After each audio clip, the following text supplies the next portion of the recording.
So we're going to talk about the Enuma Elish first and the 7 tablets of creation. I'm going to spend a little bit of time on this one versus some of the other texts, just because this text is so powerful and so mind-blowing, and what's in it will really awaken you to the true history of our ancient past. And I'm going to even show you how scribes would write this text, how they would actually scribe it onto tablets. So you can get to understand like the work that it takes just to write one sentence is so incredible. Nobody had time to sit around and make this stuff up, okay? This is an amazing epic tale, and the majority of the Old Testament of the Bible copied their information from the Enuma Elish, in most cases, word for word, okay? And in some cases, when it was too much to write, they just kind of subjugated it and made it into whatever they could and added some of their own context to it. But the Enuma Elish primarily is where the Bible gets a lot of the Old Testament. This is what the tablets look like here. The Enuma Elish, the 7 tablets of creation. And these are the tablets here. These tablets are on display at the British Museum. You can actually go and visit the tablets. The tablets are real. It's not a mythological thing or something that nobody can get their hands on or find. We know about the tablets extensively, and I'm going to go into the history of these tablets with you today. The Enuma Elish is the Akkadian cuneiform, also spelled Enuma Elish. It's a Babylonian creation myth. It was recovered by Austin Henry Layard in 1849 in the ruined library of Ashurbanipal at Nineveh, which is in Mosul, Iraq. Iraq is really the cradle of civilization, guys, for Homo sapien, and published by George Smith in 1876. Now, this is interesting. I want you guys to stop right there for a second. There's books that came out by a famous author named Zachariah, Sitchin, which I love and have so much respect for. They tried to dirty up his name before he died at the end in his 90s, unfortunately, and make his work look like he just made up these stories and he was the only person that can translate these tablets. Well, that's false. And again, that's where a lot of the fake news comes from, the conscious community. As a matter of fact, Zachariah Sitchin didn't translate any tablets. His work was all based off of tablets that were already translated. And he provided his sources for everything that he utilized to create his theory in his books, in every single book. And he would, even at the end of every paragraph, he would tell you where he got the information from to create the context of what he wrote. So Zachariah Sitchin wasn't the only person that can translate cuneiform tablets, and the tablets that he utilized to write his stories came from pre-translated material before he was even born. So let me clear that up from the beginning. The Enuma Elish has about 1,000 lines and is recorded in Old Babylonian on 7 clay tablets, each holding between 115 and 170 lines of Sumer-Akkadian cuneiform script. Most of Tablet 5 had never been recovered until recently. Tablet 5 was discovered at the Somalia Museum in Iraq. This epic is one of the most important sources for understanding the Babylonian worldview, centered on the supremacy of Marduk. Now, Marduk, or Marduk, however you want to say it, is also known as Amun-Ra, okay? And this was a person that really did exist. Not only did he exist, he made it into the modern day Bible. His names are in there. And the creation of humankind for the service of the gods. Its primary original purpose, however, is not an exposition of theology or theology, but the elevation of Marduk, the chief god of Babylon, above all other Mesopotamian gods. You see this Marduk guy, he's the one who ushered in the monotheistic mindset, one God religion. He was jealous of his other relatives, these Anunnaki beings who all came here. They were issued regions of the planet to rule over, regions of Atlantis to rule over. And it was getting him pissed off that he wasn't the only one being worshipped, to the point where he even created a war out of this. He made everybody that he was ruling over claim that he was the one and true only God, which made it into the Bible. And to also, every time they gave thanks for anything, that to give praises and thanks to him. So that's where we get amen from. It doesn't really mean so be it, as it does really mean it was ordered by a killer, a deadly guy, one of the most brutal rulers of all time. This guy here, and also full of ego. Matter of fact, he was so full of ego that in the original story of the Enuma Elish, the planet that crashes into Tiamat was named Nibiru. And in a later version, he had that tablet rewritten to say Marduk instead of Nibiru because he wanted to be the destroyer. This is how big this guy's ego is, okay? Now, when you hear the word God during this lecture, keep in mind that I'm not referencing the creator of the universe. That's very important, guys. I'm referencing the Anunnaki beings that masqueraded as gods with a lowercase g and were worshipped not only by the Sumerians, but by many civilizations that they themselves had kickstarted. The Enuma Elish exists in various copies from Babylon to Assyria. The version of the Library of Ashurbanipal dates to the 7th century BCE. The composition of the text probably dates to the Bronze Age, to the time of Hammurabi, or perhaps the early Kassite era, roughly 18th to 16th centuries BCE. Okay, we're talking about some really old stuff here. This is tablet 5 that was just discovered at the Sumerian Museum in Iraq. So we got a complete and full tablet number 5 now, which gave us even more information about this ancient tale, this ancient story, and it's been translated already. Now, like I said, Zachariah Sitchin didn't translate any of these tablets. And I got to say that over and over again because there's so much garbage and crap that has gone on over the last few years since his death.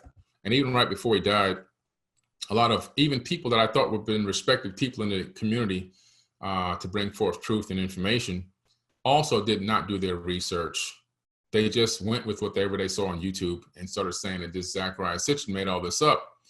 When in fact, George Smith, born 1840 to 1876, was an English Assyriologist, apprenticed engraver, and self-taught in cuneiform in the corridors of the British Museum. Eventually, he was hired by Sir Henry Rawlinson, which was a prominent archaeologist. Smith achieved worldwide attention when he discovered an account of the flood with the obvious biblical parallels in 1872, related in the Chaldean account of the deluge. This book expands on the previous work he did and presents numerous translations of the tablets, including the first print appearance of the Epic of Gilgamesh. This is where it comes from, guys, not from Zachariah Sitchin. This is where a lot of these translations come from, okay? George Smith is one of them, and he learned directly how to do the translations at the British Museum. Here we go, another one, E.A. Spicer. In 1926, E.A. Spicer won a Guggenheim Fellowship to study the remains of the ancient Mitanni and Hurons in northern Mesopotamia. That's where Iraq is located. While there in 1927, he discovered the Tepe Guara, which means Great Mound, one of the world's earliest cradles of civilization.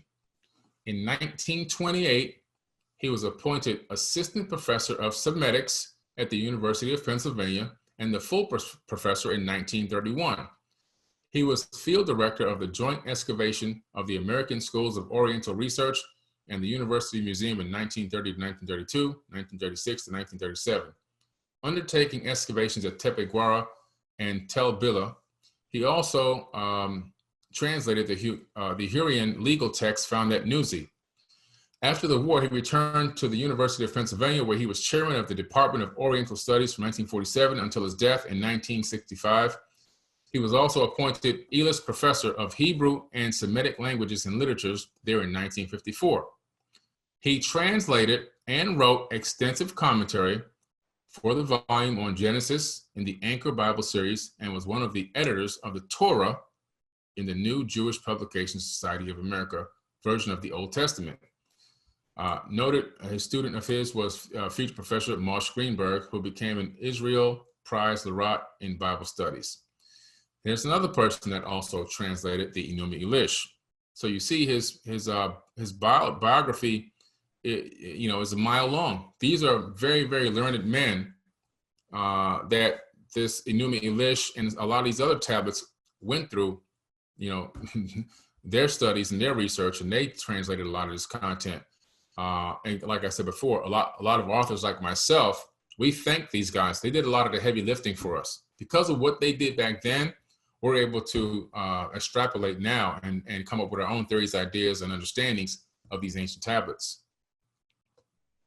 A little bit deeper, because I really want to drive this home. Leonard William King, okay, December 1869 to August 1919, was an English archaeologist and Assyriologist educated at Rugby School and King's College in Cambridge. He collected stone inscriptions widely in and near the Far East, taught Assyrian and Babylonian archaeology at King's College for a number of years, and published a large number of works on these subjects. He's also known for his translations of ancient works, such as the Code of Hammurabi, which is an amazing code of script. You got to read that script. He became the assistant to the keeper of the Egyptian Assyrian antiquities at the British Museum. Some of his works: First Steps in Assyrian, a book for beginners, being a series of historical, mythological, religious, and magical, epistolary, and other texts printed in cuneiform characters with interlinear transliteration and translation, and a sketch of Assyrian grammar, sign list, and vocabulary. Letters and Inscriptions of Hammurabi, he did in 1898, okay? Encyclopedia Biblica, contributor, 1903. Egypt and Western Asia in the Light of Recent Discoveries, 1907. Chronicles Concerning Early Babylonian Kings, 1907, Volume 1 and 2. Legends of Babylonian and Egypt in Relation to Hebrew Tradition, Swipe Literature, 1916. The Seven Tablets of Creation, or Babylonian, the Assyrian Legends Concerning the Creation of the World and of Mankind, 1902. And the Code of Hammurabi translation in 1899. Guys, again, much respect to Zachariah Sitchin for the work that he put in, because he was able to do exactly what a lot of authors have done. Go back to these guys who did a lot of the heavy lifting and use their research content and their translations. That's where they came from, not from Zachariah Sitchin.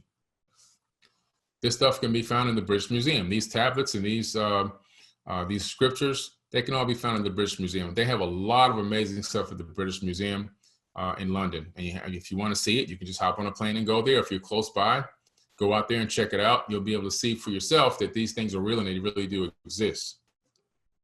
Now, the translation part has been done so well that there's an online library.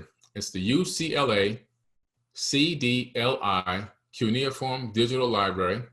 And you can actually Google that online and go to your browser, type in UCLA CDLI Cuneiform Library. This screen will pop up. This is the website. And this website will allow you to literally go in and grab a stone tablet on the virtual shelf, drop it into the translator tool, and read the tablet for yourself. You don't have to worry about what I think, what Zachariah thinks, what any of these other great guys who translated these tablets in the past think. You can read it for your own self, okay, which is what I highly recommend. So the translation of the tablets is no longer in question, and no, there's not just one man in the world who ever translated them. There are literally now thousands of people that have translated these tablets and read the tablets and utilized this particular tool to translate them as well. And now, obviously, being that it's in a college website, it's obviously part of some college courses. And many more people are going through these tablets every single day. And there's millions of tablets. Where do you find a lot of these names from the Enuma Elish? You find them in the Torah, which is also known as the Law of God. So, saying that nobody else knows about this information that's in the Enuma Elish, wipe that out of your mind. This content made it into the Torah. And in the Torah, eventually, people who read that translated a lot of that and put a lot of that into the Bible. So you see the track record of the plagiarism as it moved forward from the Enuma Elish tablets into the Torah and then eventually into the modern day Bible. Also, if you go to the Ancient Jewish History website, the Jewish Virtual Library, and just start looking for these names, from some of these ancient characters. And you start to find out that, whoa, Marduk is everywhere. Amun-Ra is everywhere. These people are all throughout the history. It's well documented and well known. It's just rarely ever taught. So because they don't teach it, so what happens is people will go to these temples and these places of worship, and they're only given a small amount of information to learn. And the stuff that makes you want to question the work and the context of who is the God figure here and who's really speaking, that stuff is never taught because it's too controversial and it's going to make you raise too many questions. So they override that. They go past it because they know that 99% of the people are never going to look into it. They're only going to listen to whatever the teacher says or whatever the pastor or the, whatever they say, the clergy, whatever you want to call them, whatever they say, they're going to go by that. And when they get done that day, they're going to go home and they may read those verses over again a couple times, and that'll be the end of it. They'll never really dig into it. And they know this. And because they know this, they can continue to brush over it and act like it doesn't exist when it's right there hiding in plain sight. There's also another amazing epic, the Epic of Atra Hasis. And in the Epic of Atra Hasis text, which the tablets have been found and translated in ancient times, we have talk of the Apsu, the oldest of the beings or their progenitors. Tiamat, which is the planet we just saw destroyed. Tiamat is where Earth came from. Mumu, the sun steward of his house, and Marduk, which is also known as Nibiru, which was the planet of crossing, planet of heaven. Now, this Tiamat planet, what's amazing about Tiamat, if you paid attention, Tiamat was a planet about 6 times larger than Earth, water-bearing planet with land and ground on it.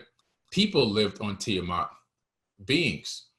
Now, Mars was not originally a planet. Mars was a moon of this Tiamat, and so was our moon. Our moon orbited Tiamat. Earth didn't exist yet. Earth didn't exist until this planetary collision happened, which where I told you before when I showed you the science story from astrophysics, where we were talking about the fact that we're part of the Sagittarius dwarf galaxy, and we are being merged in with the Milky Way as we speak. That has now become mainstream teaching. I mean, it's taught in colleges now. It's in the history books. We discovered that we're not even from this Milky Way galaxy. Our solar system comes from another place entirely. Now, when you have that kind of merger between 2 galaxies, you're going to get a lot of movement, and you're going to get a lot of collisions, and you're also going to get a lot of planets vying for different orbits based off of gravitational fields and gravitational pull. So when Tiamat got crashed into and split into giant pieces, the majority of it became the asteroid belt, and then one huge chunk swept away with all of its organic material and water on it and recoalesced as the Earth, gravitationally forcing inward towards the sun, Mercury and Venus. Earth took that 3rd position, and we gravitationally pulled Kingu, which is the moon, which used to be the moon of Tiamat. Mars, because of the explosion of Tiamat, Mars has one side completely charred and the other side is very smooth. It's one side charred, one side smooth, well documented from the Mars Global Surveyor images that we've taken now for the last few decades. And Mars is in a very, very strange orbit around our sun. It's in a very strange elliptical orbit, which can be tracked back to the fact that Mars was originally a moon of Tiamat and orbited that, not our sun.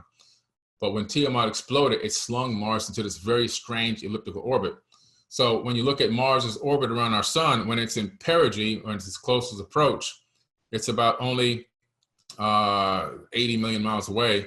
And at its farthest distance, when it's in apogee, it's probably about 152 million miles away. So when you take a trip to Mars in terms of sending a probe or a rover there, you set your rocket ship from Earth to rendezvous with it when it's heading into perigee, and so you want to time it to when every 2 years, to every 24 months, is a launch window to rendezvous with Mars when it's at its closest approach to our sun. But Marduk is used here to represent a planet called Heaven in the Atra Hasis epic. Now, and he's Marduk, Marduk, however you want to say it. He changed Nibiru to Marduk in the newer version of the Babylonian epic. In the Atra Hasis, he also changed the planet Heaven to his name, Marduk, because again, he had a very big ego. This guy had a huge ego, man. I mean, huge. So this is the Atra Hasis epic, okay? This is the actual Babylonian tablet, and you can find this Atra Hasis epic at the British Museum, once again. So you can visit the British Museum and see this for yourself. And the Epic of Atra Hasis reads almost like the Enuma Elish and the 7 Tablets of Creation. The only difference is very slight here and there. But the thing that's beautiful about it, it mentions Enlil, it mentions Marduk, all these characters that we know about. It talks about the fact that these beings traveled from their planet to Earth. And it also talks about that they worked on this planet and Mars. And it says at some point, the people that were working on Mars, named the Igigi, according to these ancient tablets, got fed up with the workload, and they fell from heaven to earth. So they left Mars and came down to earth to go to battle against the kings, Enki and Enlil. When they got here, Enki and Enlil, they encircled their campus in a place called Adam's Calendar in Africa, where they discovered the first gold mine. As a matter of fact, I was supposed to head there this summer with Michael Tellinger. It was going to take me on tour to Adam's Calendar, but unfortunately, of course, COVID-19 slowed that down. But I'll have to get out there next summer. But either way, they went to Adam's Calendar in Africa, encircled Enki and Enlil's encampment, and then they were getting ready to go to battle because the workload was too heavy. And an agreement was made according to the Atra Hasis and also according to the Enuma Elish that human beings, or I shouldn't say human beings, it would be our cousins that were here, because there was a statement made by Enki that there was an existing hominid here, an existing being on the planet that would be our cousins, Homo sapien cousins.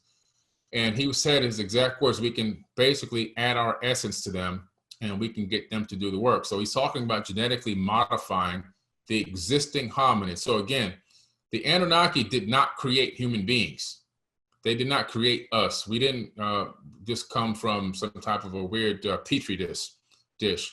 What they did was they took our cousins, an existing hominid, and they genetically made a modification to a few things to control us, because they couldn't control the one that was here. Not because we were wild savages, but because we were more spiritually advanced. Our ancestors, our cousins, before Homo sapiens sapien existed, this version of human, were much more advanced than us and probably much more intelligent than us as well. Not technologically, but spiritually. The bones and bodies and the skulls have been found all over the planet. We had bigger heads, bigger brains, which means we had bigger pineal glands, probably a lot more conscious. Probably had the capability of communicating through, no words, no mouth, just telepathic. Probably had the capability of telekinesis. We probably understood and knew how to use our magnetite crystals in our brains and everything else. But the Atra Hasis epic, it talks about a genetic modification that literally disconnected us. We now have junk DNA. We have smaller brains and smaller skulls. And the way that they rewired us by fusing chromosome number 2 and doing all this other stuff to us, they set us into robot mode, program mode. And they did a phenomenal job programming us as they masqueraded as gods and got us to do all the labor and work for them. And they didn't want to use robots because the discussion was made about using an artificial being, but they realized that artificial beings could replicate themselves and eventually take them over. So they wanted to use something biological, and that's why they chose the existing hominids. So obviously, there's a level of intelligence there that we haven't found yet, because us as humans right now, we're trying to use AI and trying to make robots with AI so that they can kill us. It's kind of weird. The Mahabharata is another one of the texts that we're going to be talking about today real briefly. This is a text that I just love to read. The Mahabharata is an amazing epic, ancient text. You need all these texts to pull together to really figure out what's going on or what happened in the ancient past. The Mahabharata is an ancient Indian epic where the main story revolves around 2 branches of a family of the Pandavas and the Kauravas, who in the Kurukshetra war or battle for the throne of Hastinapura. Now, interwoven into the narrative are several smaller stories about people dead or living and philosophical discourses. Krishna, Dwaipanvasa himself, as a character in the epic, composed it. Now, Krishna was a blue being. He's depicted as blue. In ancient Egypt, you have beings that are depicted as blue. Ra, not Amun-Ra, but the original Ra. He was also blue. Osiris was green. And it wasn't because that was a color they decided to paint them on the hieroglyphs or in the statues. Excuse me. It's because that was their actual color, the color of their skin. In the ancient times, there were many different colors. You had not only black people, white people, mulatto people, yellow people, red people, but you also had blue and you also had green. This is well documented in the glyphs. The glyphs specifically talk about the colors of the skins of some of these quote unquote gods, and that it was actually their real color. The events in the epic play out in the Indian subcontinent and surrounding areas. It was first narrated by a student of Vyasa at the snake sacrifice of the great-grandson of one of the major characters of the story, including within the Bhagavad Gita, which is another ancient text that I love to read. And the Mahabharata is one of the most important texts in the ancient Indian literature. Now, the Mahabharata, and the reason why we're talking about a lot of these texts is in the Enuma Elish, which we went over, the Atra Hasis epic, and in the Mahabharata, we see something prevalent through all these three different texts, and now the Bhagavad Gita as well. They all of these texts talk about a galactic war, which we kind of spoke about in the beginning of this lecture, a galactic war that persisted across the entire galaxy, from the Pleiades to the Orion, Aldebaran, Sirius, and also into obviously our region of space now, where we had gravitationally captured a brown dwarf, which we now know is the brown dwarf of Nibiru, according to the Enuma Elish. In the longest version consists its longest version consists of over 100,000 schola, or over 200,000 individual verse lines. This is a very long epic. About 1.8 million words in total. The Mahabharata is roughly 10 times the length of the Iliad and the Odyssey combined. Now, Homer's Iliad talks about the Pleiadian star system extensively, and it talks about the galactic war of the Pleiadians. And in the beginning, I gave you a list of the sources that I used to come up with my theory about the ancient galactic war that originated in the Pleiades. One thing seems to be very consistent through all these texts. It's the wars. It's all about 4 times the length of the Ramayana. And W.J. Johnson has compared the importance of the Mahabharata to the world civilization, that of the Bible, the works of Shakespeare, the works of Homer, the Greek drama, and the Quran as well. It's an amazing epic. It's an amazing work. If you haven't had time to check out the Mahabharata and the Bhagavad Gita, I highly recommend it. In all of these epics, it seems to be something else prevalent, technology. This is a Vimana. In these Indian epics, you're going to find that they have Vimanas, flying machines that use ferrofluid vortex engines that flew around the world using rotating Mercury and Taurus energy fields that had electrified fields that created anti-gravity. So that they would fly silently. And some of these, according to the Indian texts, they could take a complement of men and take them to any planet. So one thing you'll see consistent and persistent with these, and these are all the Atlantean cultures. All these cultures, which seem to be different, are really all the same people. And you always find that there's chariots of fire representing UFOs of one kind or another, spoked wheels, wheels within wheels, gears of time, synchronicity with wheels of time or alchemy, snakes or human DNA in a biogenetic experiment set in physical space and linear time, gods mating with human women to create the human race in their image, blue star gods, blue bloods or royal bloodlines descended directly from the gods, the mythical battles of heaven and earth, physical reality versus higher frequency duality, mythical wars between the gods witnessed by and depicted by humans since the beginning of time. You see this scenario of what I just said playing out over and over again in all the texts. So no matter where the text comes from, the stories are always, always saying the same exact things. No matter what region or even what time frame, they're always saying the same things. The Brahmastra is an astral or celestial weapon created by Lord Brahma. Now, this is the thing that was being used in the Pleiadian star system, this Brahmastra weapon. It's sometimes known as the Brahma Astra, which is also kind of known as a missile. It's described in a number of Puranas. The Brahmastra is considered to be a very deadly weapon. It's one of the deadliest weapons.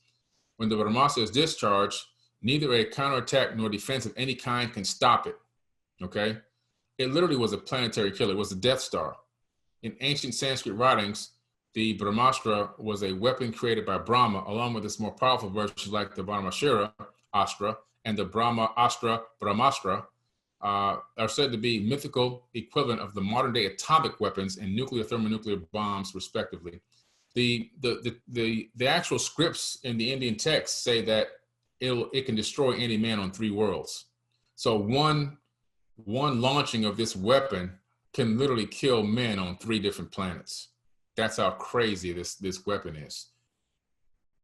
And to me, it's a Death Star. An amazing, interview by the gentleman that literally created the nuclear bomb. A lot of people think that the nuclear bomb was created by Albert Einstein. They're actually wrong. Albert Einstein did not create the nuclear bomb. He taught about splitting atoms and theorized about it. And when he discovered that the Americans were very close to splitting the atom, he actually made a phone call and said, don't do it. This is a very famous quote by J. Robert Oppenheimer, the father of the atomic bomb. After witnessing the first test, he saw the mushroom cloud go up. He said, now I am death, destroyer of worlds. He actually did a quote from the Mahabharata. In an interview about the first test of the atomic bomb, first televised in 1965 as part of a documentary called The Decision to Drop the Bomb, Oppenheimer remarked that upon seeing the test, he thought, now I have become death, destroyer of worlds. He was quoting from the 1944 Brahmavamata and its Urshawood translation in Hindu scripture from the Bhagavad Gita. So, you know, this is the person that actually created was the father of the atomic bomb. But it's amazing how we keep reliving these same scenarios over and over again. We see these wars happening. We see the threats of wars. We see the technology they're using for these wars. And then now here we go again, rediscovering the same exact weapons and recreating the weapons from the ancient past. We're looking at some of the most ancient sites on Earth where evidence of nuclear wars took place in ancient times. Uruk is one of them. I thought I had mixed up my slides on them right on time. So this is Uruk, one of the very first settlements on the planet. But this area was decimated by a nuclear blast. And the evidence of it is when you go to this area and you touch these ancient buildings, the buildings are made of glass now. The sand, the stones, the building bricks have turned to glass. They've been vitrified. Vitrification only takes place when you reach about 3,000 degrees Fahrenheit. And when you look at the sand in the area and you put your hand down in the sand, you pull up balls of glass. This entire area has been decimated. When you go to Mohenjo-Daro, more evidence of a nuclear fallout in ancient times. These people from Deuteronomy fighting and battling each other with these weapons of war that were read about in the Mahabharata and the Bhagavad Gita. You see bodies laying in the streets in Mohenjo-Daro right now, today. These are the bodies today, laying in the streets, some still holding hands. Evidence shows that they have never been eaten by any wild animals.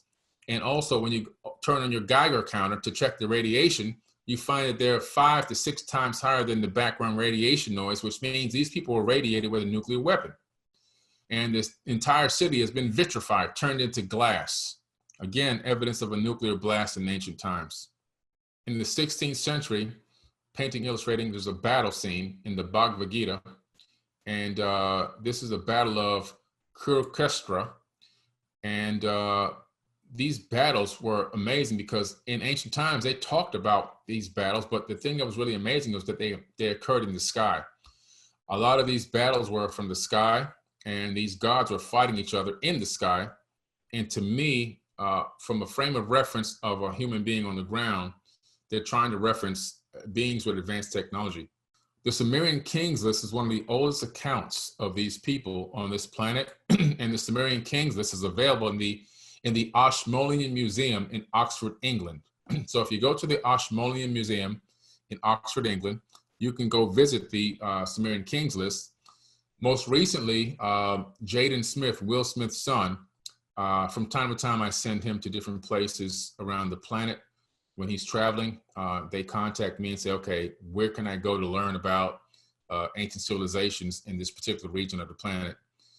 When he was traveling out to Europe, I sent him to meet one of my guides and took him to the Sumerian Kings List in the Ashmolean Museum, which we have some great pictures of that on Anunnaki History on our Facebook group. But so the Sumerian Kings List is some of the oldest evidence, and we're going to go through the Sumerian Kings List right now. This is a video that was taken by Dominic Joyce, one of our phenomenal admins on Anunnaki History, when he went to Oxford, England, to the Ashmolean Museum.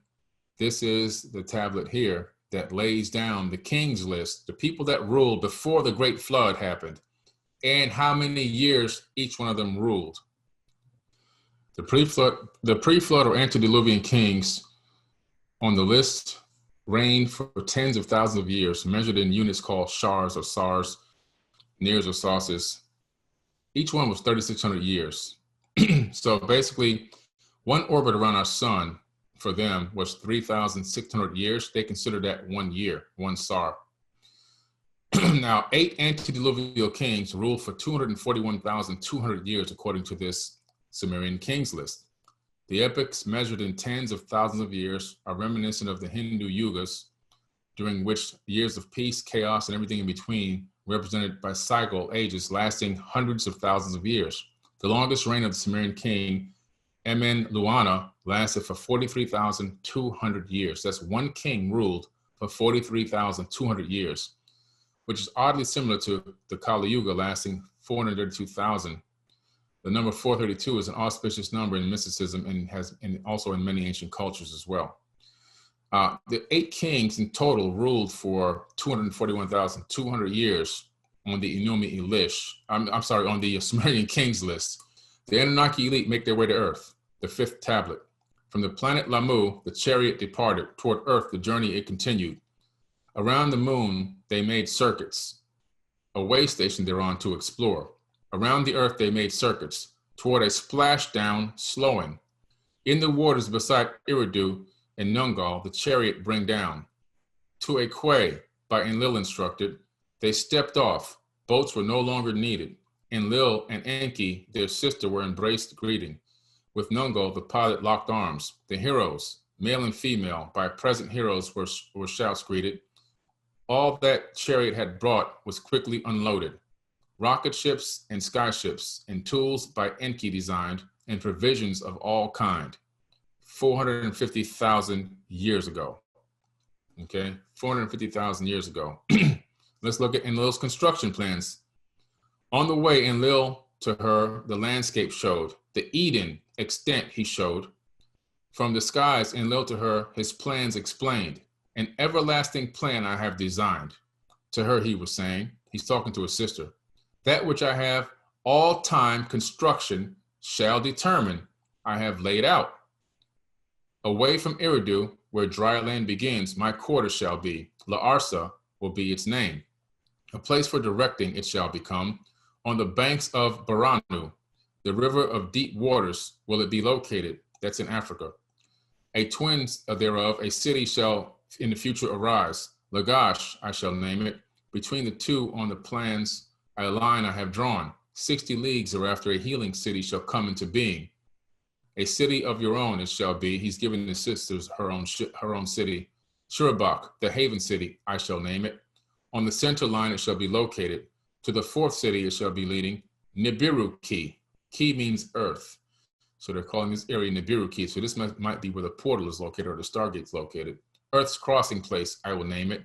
A bond, heaven, earth, in it I shall establish. This is the location of the Duran Key, where they put the bond, heaven, earth, which was a gate that allowed Enki and Enlil to walk from earth back to their home planet. The tablets of destinies it shall house. All missions it will control. Okay, the tablets of destinies it shall house. All missions it will control. It's a control center. With Eridu, 5 cities there shall be counted to eternity shall exist. On a crystal tablet, Enlil to Ninmah, the master plan was showing. On the tablet, she saw more markings of them. Enlil, she inquired, beyond the 5 cities, a chariot place I will henceforth build. This is where the portal is located. From Nibiru to Earth, directly to arrive. That's a Stargate. That's something you walk straight through from one place to another. Enlil to her was responding. 450,000 years ago, this was written. It's not written, I'm sorry, this was done. This was the estimated time frame that they did this. The texts themselves are probably around 6,000 years old. These stories outline the structure of the universe according to the Babylonian beliefs. Heaven is ruled by a god named Anu, the earth by Enlil, and a subterranean sweet water by Enki. The text then explains how the minor gods worked in the fields but then rebelled. As a result, humans are made from clay, saliva, and divine blood to act as servants of the gods. This is one of the accounts. So Enki is where we get the name Earth. Ki is Earth, and Ea is the first 2 letters of Earth, obviously. So Earth was named after Enki. Enki was supposed to be the king of Earth, but something happened. It's not exactly stated. but his brother Enlil superseded him and took that kingship. And unfortunately, that's what happened, because Enlil was really a brutal guy. Enlil was also known as Satan, the Lord of Eden, in a lot of ancient cultures. This does not prove a perfect solution, as the humans reproduce and their noise disturbs Enlil's sleep. He decides to destroy them with a plague, famine, drought, and finally a flood. Sound familiar, guys? However, each time Enki instructs one of the humans, Atra Hasis, to survive the disasters. Atra Hasis is now we're talking about Noah. Noah was the son of Enki. He was half human, half Anunnaki. The god gives Atra Hasis 7 days warning of the flood, and he builds a boat, loads it with his possessions, animals, and birds. He's subsequently saved while the rest of humankind is destroyed. However, the gods are unhappy as they no longer receive the offerings they used to. The reason why the gods wanted the offerings, by the way, these Anunnaki people, the offerings were how they ate. They tricked humans into doing these sacrifices of animals and offerings and bringing it to them. They would have people lined up. If you go to Egypt and go to Cairo, you will learn this from archaeologists. People would line up for miles to bring offerings to the gods. And what were they doing? They were bringing them their food. There's a gap in the text at this point, but it does not end with Atra Hasis making an offering and Enlil accepting the existence and usefulness of humans. Copies of the story have survived from the 17th to the 7th century BC, showing that it was copied and recopied over the centuries. This is the most complete version. There are clear similarities between this flood story and others known in the Mesopotamian literature. For example, the Epic of Gilgamesh, which is a true and full story of Noah as well. Okay, I highly recommend that people read that. As we're moving more into talking about a little bit about this Atlantean culture before I start showing you proof of life, the history of the Emerald Tablets is very strong and well documented. The original text was written in Thoth's Atlantean language. The version that I'm referencing in this particular thing, you can get it on Crystal Links, Michael Doriel, or Roger Bacon's version, doesn't matter. A new translation was recently published from the Arabic version of the Emerald Tablets, and it's called The Book of Causes by the famous Thomas Aquinas. A translation by Sir Isaac Newton was found among his alchemical papers that are currently housed in the King's College Library at Cambridge University. Philip of Tripoli also translated the Emerald Tablets in 1240 AD.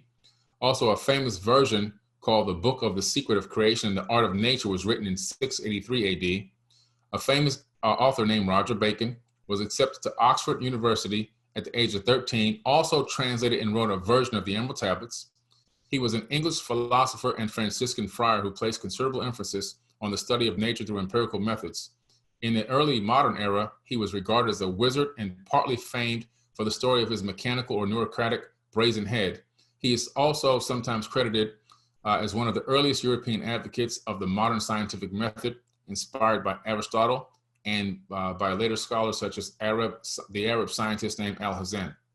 So these are some credible people that had come in contact with the Emerald Tablets. Written evidence of the Anunnaki engaging mankind after a global flood 36,000 years ago. Over the world then broke the great waters, drowning and sinking, changing Earth's balance, until the temple of light was left standing on the great mountain of Undal, still rising out of the water. Some there were who were living, saved from the rush of the fountains. These are people who survived the great flood. If you read the Bible, you find that humans survived the great flood, not just Noah, but other people, and also some of the Nephilim survived as well. Call to me then the master, saying, gather ye together my people, take them by the arts ye have learned, far across the waters, until ye reach the land of the hairy barbarians. He's talking about the land of Chem, because Chem had been completely flooded over for at least 2 generations, and the people had now gone to a barbaric stage. Follow there the plan that ye know of. Gather thy then my people, and enter the great ship of the master. Now, I want you to listen to what kind of ship this is. Upward we rose into the morning. They didn't sail out, they went up. Dark beneath us lay the temple. So obviously they're in the sky now.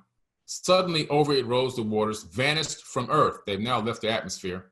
Until the time appointed was the great temple. So they finally went to their destination, halfway around the planet. Fast we fled toward the morning, until beneath us lay the land of the children of Chem. Raging, they came with cudgels and spears, lifted in anger, seeking to slay and utterly destroy the sons of Atlantis. So when he landed his ship in the land of Chem, the people came to attack them when they came out. So look what he does. Then I raised my staff and sent a ray of vibration, striking them still as fragments of stone of the mountain. So he used a stun gun 36,000 years ago to stop these people from attacking him. Then he says, then I spoke to them in words calm and peaceful, telling them the might of Atlantis, saying we were the children of the sun and its messengers. Cowed them I by my display of magic science. So he had them like going crazy when he showed them his little technology, like his watch and his other little pieces of technology he had on him. Until my feet, they groveled when I released them. So they fell to his feet like groveling, like this guy must be a god. Then he said, no, he stopped, he released them. He said, in other words, look guys, I'm not a god. Long we dwelt in the land of Cam, long and yet long again, until obeying the commands of the master. In other words, they stayed there till the mission was complete. Who while sleeping yet lives eternally, I sent from me the sons of Atlantis, sent them in many directions, that from the womb of time, wisdom might rise again in her children. So what he's saying here is, after they completed the mission there in the land of Cam and raised them back to a high level of civilization, because they were already there before, but the flood had destroyed everything. Then he sent his crew members around the planet to duplicate what he had done there in the land of Cam. More evidence and proof from ancient texts that these people were here. They rebuilt civilization after the Great Flood, and that they began to go around the planet and re-kickstart civilizations everywhere, all over again after this Great Flood happened. So more evidence of a Great Flood and evidence that people were, advanced people were able to travel this planet. No matter where you go on this planet, you will find a depiction of Thoth. I went all the way out into the bush in Australia, and he's etched into the stone in Australia, flying on a spaceship through the Milky Way galaxy, way out in the middle of nowhere. We discovered Proto-Sumerian hieroglyphs out in the Australian outback, which are going to be part of the documentary that I'm doing called The Gosford Glyphs, the Mystery of the Gosford Glyphs. That's going to be coming out very soon. It's well documented that I went there. I posted the images on Facebook, YouTube, and everything else. And our guides took us to the location of the already discovered Proto-Egyptian hieroglyphs, which have now been verified by the Board of Antiquities out of Egypt, that they are Proto-Egyptian, so they're real. And the patina inside in the glyphs, that grows in the glyphs, can be aged so they date back 4,000 years. So this is real amazing stuff. The Emerald Tablets of Thoth, Tablet 1. Builded I the Great Pyramid, patterned after the Earth's force, burning eternally so that it too might remain through the ages. So Thoth said he built the Great Pyramid, not Khufren or whoever these people are. This is the person that claims to have built the Great Pyramid long before any of these other people were even born, tens of thousands of years before they were born. In it, I built up my knowledge of magic science, that means advanced technology, so that it might be here when I return from Amenti. While I sleep in the halls of Amenti, my soul roams free and will incarnate and dwell amongst men in one form or another. Hermes thrice born. Thoth had the ability to transfer his consciousness into new bodies, avatar bodies that he would create, and he would walk amongst men, but he says, unlike a man in other texts. So he was walking amongst us, even though he wasn't a human. He appeared to be a human. He was an ancient being from another planet that learned how to transfer consciousness. These beings had advanced technology. So when you look at the processional period, and you go back one processional period to the alignment of the Sphinx with the constellation of Leo, what he was saying was you find that we're talking about an extinction period of time and also an ice age. Not a great time to do, to build a monument like this. So, you go back before the ice age, you go another processional period. When you add them up, if you look at that 36,000 year time frame, around the same time that Thoth claims to have built the Great Pyramid, it all aligns perfectly. And it seems like the perfect time. The floodwaters are residing. Civilizations are being kickstarted on the planet Earth. The Atlantean civilization is reclaiming their capitals around the planet, according to a lot of ancient texts, and ruling over certain regions of the planet. Perfect timing to rebuild a lot of these ancient structures. So this was their second time building on this planet megalithic structures and monuments like the Great Sphinx and the Great Pyramid about 36,000 years ago. Everywhere you go on the planet, you're going to find sphinxes. They exist everywhere. Greece, Egypt, China, India, Assyria. No matter where you go, you'll find the Sphinx. This is from the movie Prometheus on the left. And the one that's the real one for that is the one in Romania called the Bushegi Mountain Sphinx. Now, the Bushegi Mountain has a very interesting story, which is really, really strange. I did a 2-hour documentary on the Bushegi Mountain Sphinx in the Bushegi Mountains. There's a chamber there in the mountain behind this Sphinx that you can't walk into because there's like this invisible force field there. It's documented. It's not even a hidden thing. It's well known. Only a person with a specific resonant subatomic frequency, which means a specific bloodline, they have to have the frequency in their body, can walk through that area. And about, I think it was 6 years ago, somebody was able to walk into that room. So it's a real interesting documentary. If you want to take some time, look up the Bushegi Mountain documentary that I did with a few other people about maybe 5 years ago. I did it. It should be on YouTube. It's totally free. Here's an interesting thing here. Now, so remember in the Enuma Elish, there were the Igigi that worked on Mars. They were the sons of God that fell from heaven because they left Mars and came down to Earth to go to war against Enki and Enlil. Well, they came from Mars, which is where they were working, the Igigis, according to the Enuma Elish. This is a region that they were working in. This area is called Cydonia. And what's interesting about Cydonia, that they named this place Cydonia, I tell you, they know everything. They hide everything in plain sight. The ancient name for Egypt or Kem was also known as Cydonia as well. So it's it's incredible that that they would name this area Cydonia. And there's a five-sided pyramid called the D&M pyramid there. That's where they found the famous face on Mars and other structures along the way that match up perfectly to another site on Earth called Avebury in the UK. This is the dimensions here of the five-sided pyramid at Cydonia. You can see the mathematics and the geometry here show that this is not something that was just by wind and dust, but that it was actually intelligently designed. This is the ziggurat on the moon. This is the famous ziggurat. Apollo frame 8S11 385564. This particular image, this existed long before Photoshop even existed. Discovered by author Mike Barr of Ancient Aliens from his book, Ancient Aliens on the Moon, Chapter 9. Photo was enhanced by Billy Carson. That was me. And this is in the book of Mike Barr's book, Ancient Aliens on the Moon. And this is the anomaly here. This anomaly is reminiscent of, this is the main building here, the main structure, reminiscent of a ziggurat on Earth. It just happens to be, now we don't know if it's a ziggurat. We're calling it one because we can only tell you what we think it looks like. Doesn't mean that it is, but what we're saying is this arrangement of stone on the moon eerily resembles the ziggurat on Earth. Very similar. These are some anomalies that I'm going to go into now that exist. This is an anomaly in a cavern on Mars taken by the Mars Curiosity rover. I discovered this probably about 4 years ago. And where this red arrow is pointing, I hope that this can come out for you guys on TV at home who are watching this live stream. This is an Ankh.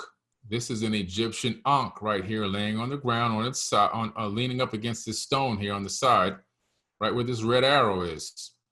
And hopefully you guys can really see that. And then there's anomalies here that just don't make any sense whatsoever. These things are very strange. I'm not exactly clear as to what they are or what their function or purpose are, but I can see geometry, I can see artistry, and to me, these just don't look like rocks. To me, this is evidence of advanced beings living on Mars, and that they took this exact same ideology back to Earth. Because why? Well, we see here we have this Egyptian Ankh, or this thing that looks like an Egyptian Ankh. Maybe it's not, but it sure does look like one. And what's very interesting is we have found dozens of these Ankhs or Ankh-like objects all over Mars. Very strange that you'd find dozens of rocks that look like Ankhs. Maybe you can get lucky and find one, but when you find dozens, you have to scratch your head. Here's another anomaly that we discovered. And when I say we, it's the United Family of Anomaly Hunters. It's a group that I formed in 2015, I believe it was now, with Thomas Jensen, my co-founder. And it's the United Family of Anomaly Hunters. And our mission is to discover or bring forth evidence of ancient civilizations in our solar system, and maybe even current life in our solar system based off of official space probe data. And this is another anomaly that we discovered. Now, we don't know what it is. We're just saying that based on the surrounding terrain, this object looks intelligently designed. That one's a little blurry for the screen here, but let me go to this one. This is one of the very first objects or anomalies that I found on Mars.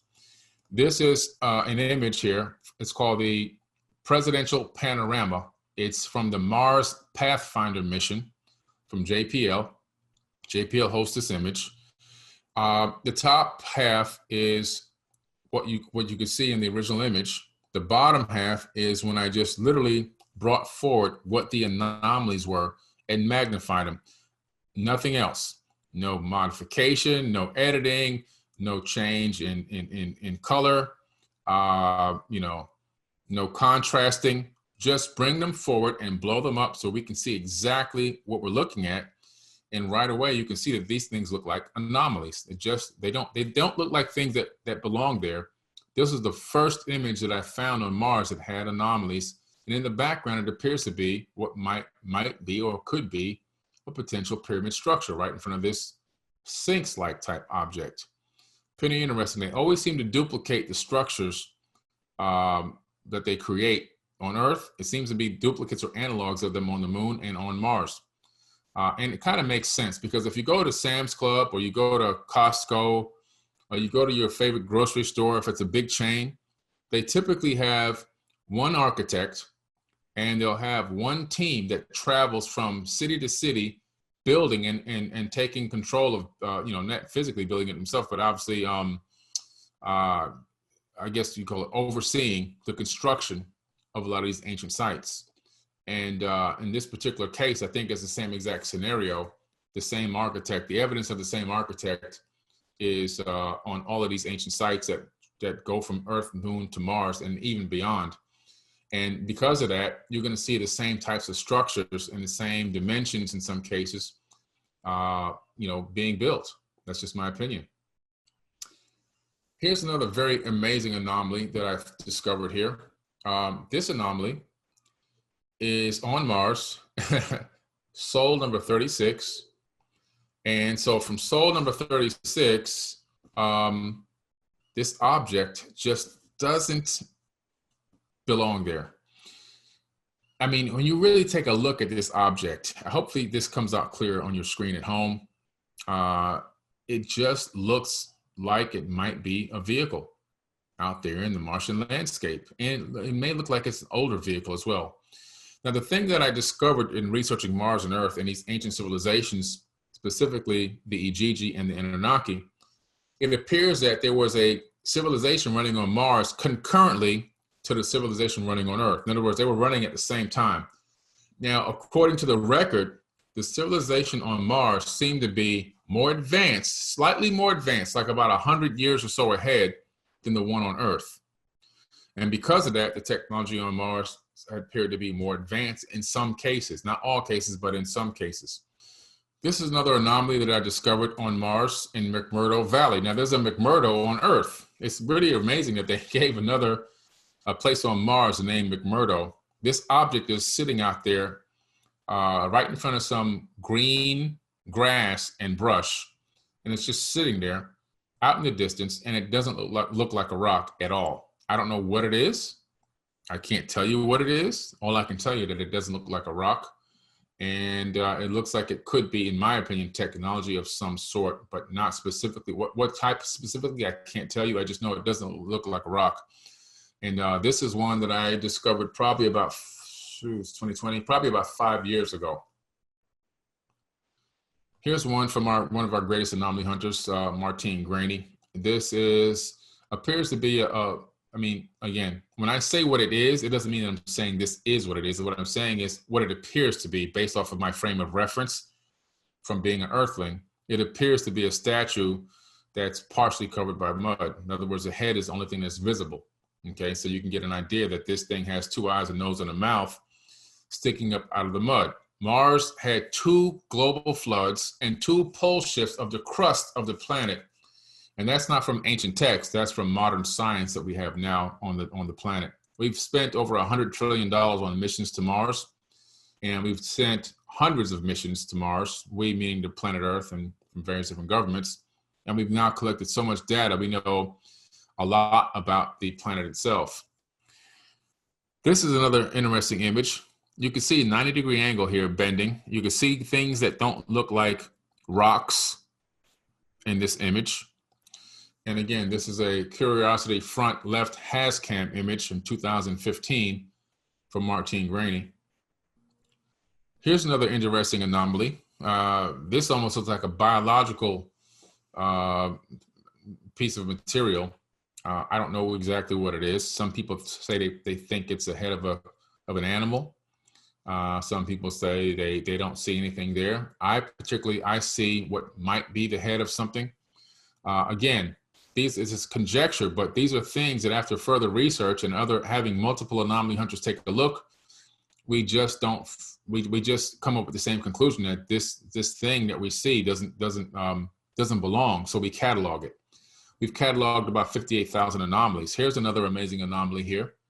If you look here, you see what appears to be a group of beings sitting around talking, and this one in this what looks like a chair, the back of a chair, he turns his head, or it turns its head to look towards the camera. Now, if these were statues, I've never seen statues look at a camera. You can see the one in main view, the easiest one to see, appears to be an entity sitting down. Now, it could be that this is just a group of rocks that looks like people having a conversation. I don't know. But what I can tell you is, to me, it's further evidence that beings populated this entire solar system. This is another amazing, well-documented anomaly that was looked at by hundreds of anomaly hunters over different time periods. This one, it is what it looks like to be 2 bodies laying side by side. It seems that if whatever catastrophe happened, they fell and died right there in that spot. That was the end of them right there. That was the end. And when you really look at it and analyze it, even in different filters and so forth, it always comes out the same. Hundreds of anomaly hunters come with the same conclusion, that these beings here died in this spot. It's reminiscent of Mohenjo-Daro in the Indus Valley on Earth from a nuclear blast. What's interesting is when you analyze the soil chemistry from the Mars data, you discover that they have weapons-grade xenon in the soil. Then you study the Mars Global Surveyor the RAMS atmospheric data, you discover that they have weapons-grade xenon in the atmosphere. So there's weapons-grade xenon in the soil and weapons-grade xenon in the atmosphere. Xenon, the weapons-grade xenon that they discovered, I think it's 27 isotope, if I remember correctly. But that isotope is weapons grade, and it can only be, as far as we know, it only shows up after a nuclear blast. Okay, so they called Mars the god of war for a reason. The final war did occur. Amun-Ra started that final war. The second pyramid war extended from Earth to Moon and to Mars, according to the ancient records. And this war was a massive, massive, deadly, brutal war. And it involved nukes. They call them weapons of mass destruction in the Sumerian tablets. That's where we got it from. That term didn't come from Bush. That term came from the tablets. Weapons of mass destruction. That's where we got that term from, the Sumerian tablets. They brought these weapons of mass destruction with them from Nibiru and hid them in a mountain on Earth. And then much later, a decision was made to use these weapons in a battle. I mean, it's the same scenario we got now. Like I said yesterday on my Facebook Live and Instagram Live, we got 3,700 nuclear weapons on Earth, and we haven't pointed at ourselves while we're still here. We're on the Earth with nukes pointed at us. Here's another interesting anomaly. This clearly to me looks like an African face carved into the side of a massive mountain. Now, again, it might not be, but to me, it looks like that. And one thing that's really strange about these anomalies on Mars, when they have faces, we've seen faces that look eerily like African people, that look like Caucasian people, that look like indigenous natives. We've seen all different types of faces, and then some are totally faces that we can't even claim we recognize as something on Earth. But this is one of the faces that, broad nose, big lips. It really has the high cheekbones, looks like an African person here on Earth, carved into the side of this mountain. Here's what appears to be to us skeletons and a skull laying down here in this crevice. One thing that we have found a lot of on Mars it are things that look like dead bodies. Now they may not be, but they sure do look like it. This is about a 4-story tall object carved into the side of a mountain on Victoria Crater, and it's reminiscent of an Egyptian statue or sarcophagus, with the type of motif it's got, carved right there into the side of this Victoria Crater mountain. What in the world is that doing there? And it's really there. It's an amazing object. There's several angles or viewpoints of this as a rover moved through this particular area. And this is the most intriguing one that I've had this on my computer now for years, probably since 2013, I believe, or so. But this is just an amazing evidence that these beings were there. Another amazing anomaly. This is from another image from the Mars Curiosity rover. This object is laying out there in a wasteland area, or what appears to be a wasteland area. And there are 3 things inside of this, I don't know what it is, whatever this thing that they're inside of, but they appear to be looking at the camera. They look very strange. One looks almost like a duck. One looks like a very strange type of a hominid or humanoid. And the other one at the end looks like some type of an animal. But it's very strange that this is there, because it just, to me, doesn't look like a rock. And we've analyzed it by many of our anomaly hunters, and they all come up with the same conclusion. Doesn't look like a rock. Here's one that I discovered on 4/14/2015. Image credit NASA, JPL, Caltech, Gigapan by Neville Thompson. This is an image that I saw, and I said, wow, even with the extra haze that they put on it, I saw anomalies. And so all I did was circle the anomalies and just take off the contrasting that they put, the haze that they put on top of them. And right away, these anomalies popped up. And these anomalies, to me, don't look like technology. They look biological. I don't know what they could be or what they are, but they do look biological. And it's really amazing that I had announced that the background to that right above them was a stream of water. And at that time, NASA didn't come forward about the water on Mars. Since then, they've come forward in 2018 and openly admitted that there are billions of tons of liquid water flowing on the Martian surface, and even showed video of it as well. This image here from my research made it to Ancient Aliens, I think season 10, the Mars episode. And looks like a statue laying on its back. You can even kind of see the prongs here where it used to mount into something at the very bottom. You can see the intricate detail on the actual body of this statue. And even you can detect where the head is located. It's clear as day. This is one of the most easiest anomalies to see with the naked eye without any modification or enhancements needed. And it's a well-documented anomaly that's been now seen by thousands of people. And it really truly does exist. And it's on their servers. JPL has it on this JPL server. You can pull it down and you can look at it for yourself. More evidence of the Atlanteans traveling through the solar system.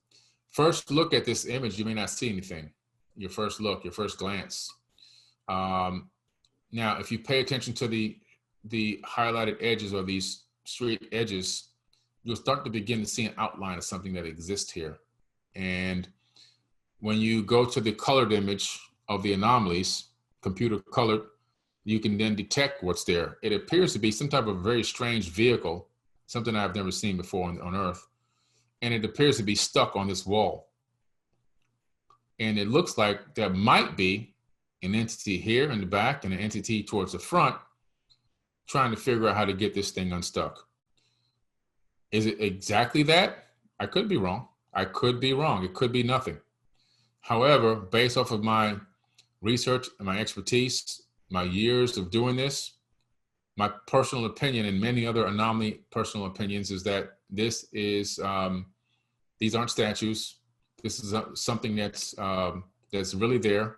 It's not a rock. It's intelligently designed, and it appears to be, from our perspective, from our frame of reference, two biological entities trying to figure out how to handle this situation there.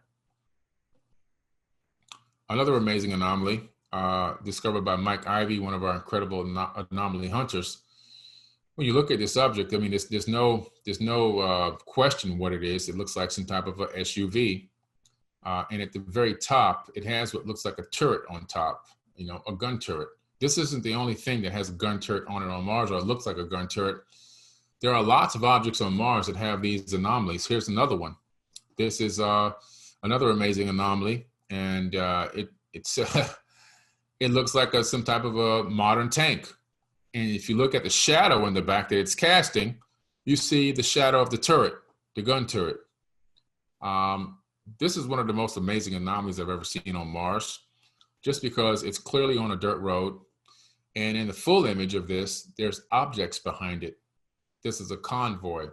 This was the last image taken by a Spirit rover before it was supposedly, ran out of power or just turned off. The thing was working fine up until this point. Up until this day, I think that whatever these things are destroyed the Spirit rover. That's my personal opinion. That was the last day. This was the last image broadcast by Spirit. After all the, a decade of being alive and being fine and doing all the roving.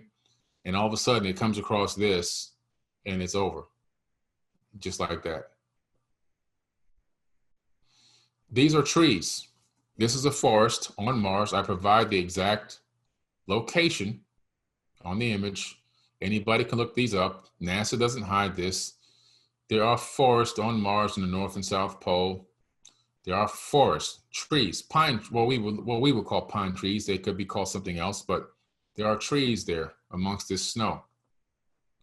Here's another amazing anomaly. Looks like a head laying on its side.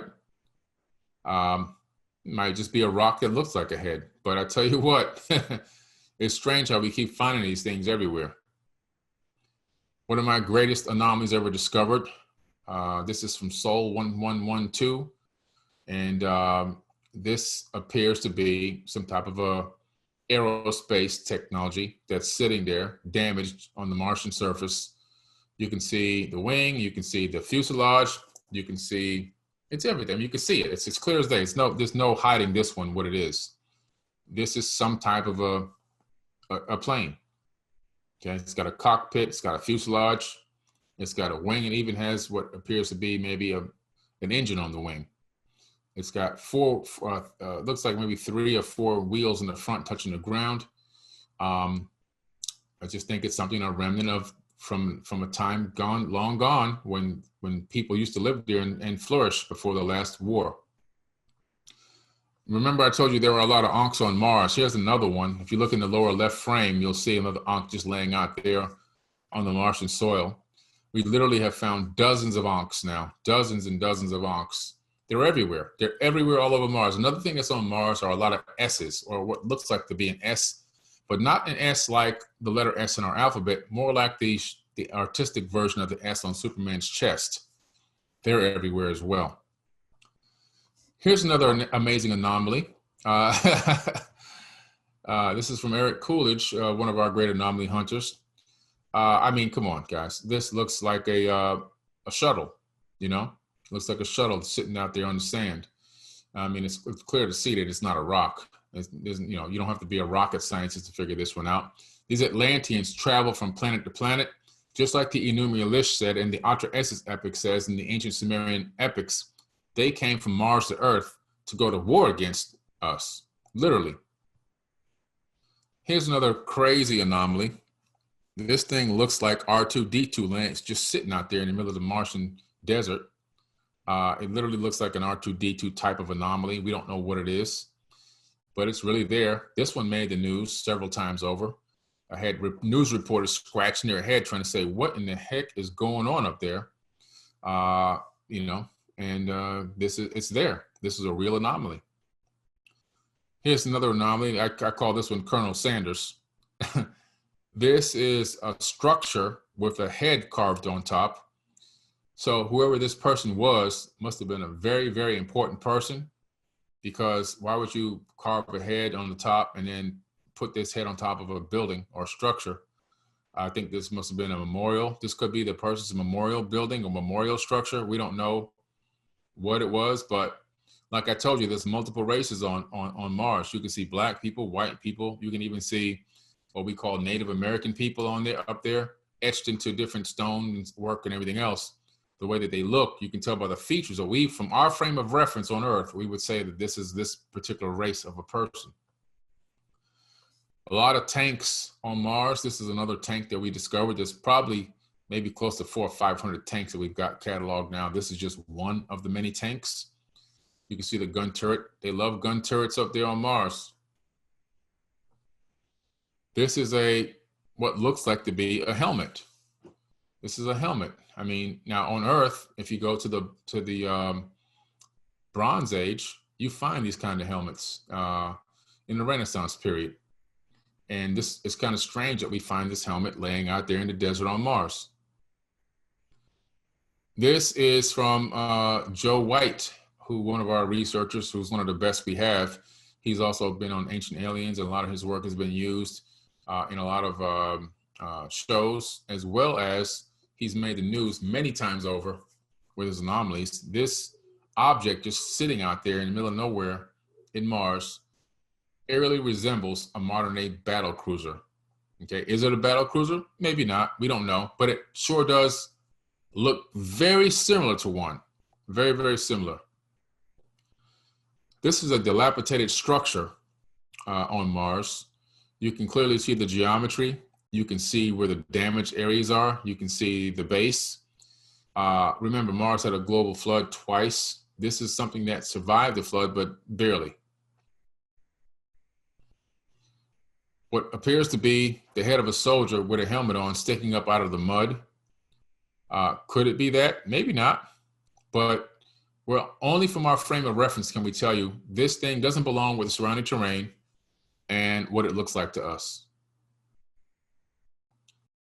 This is Victoria Crater, where we saw the 4-foot or the 4-story tall Egyptian stone carving.